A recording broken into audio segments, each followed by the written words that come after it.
আজ সকাল সকাল আপনাদের নিয়ে চলে এলাম সেন্ট পলস ক্যাথিড্রালে।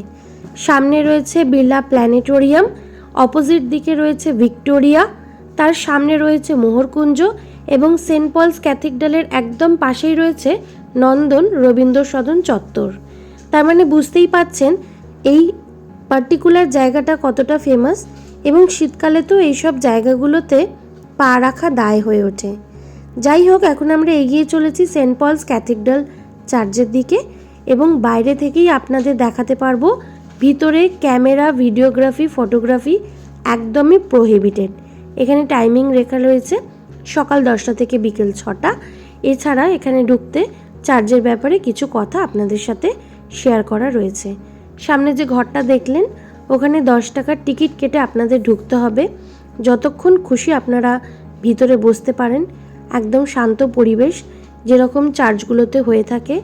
শান্তভাবে বসে দুটো কথা প্রভু যিশুর সাথে শেয়ার করা, মনের কথা, একটু প্রার্থনা, এইসবের জন্য একদম আদর্শ জায়গা।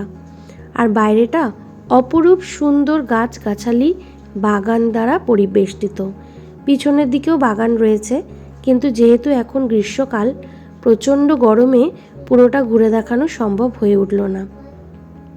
সামনের দিকটা যতটাই সজ্জিত আপনারা দেখতে পাচ্ছেন, পিছনের দিকটাও ততটাই সুসজ্জিত।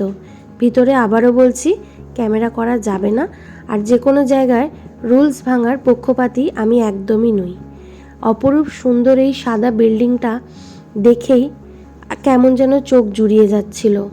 আশা করছি আপনাদেরও তাই হচ্ছে। মাথার ওপরে শরতের আকাশ, আর সামনে এইরকম সাদা একটা স্থাপত্য। কলকাতা যে কত সুন্দর, এই জায়গাগুলোতে না আসলে বোঝাই যায় না। আশা করছি ভিডিওটা আপনাদের ভালো লেগেছে। ভালো থাকবেন সবাই। দেখা হচ্ছে পরবর্তী ব্লগে। ছোট্ট ব্লগটা কেমন লাগলো আপনাদের জানাতে ভুলবেন না। Thank you.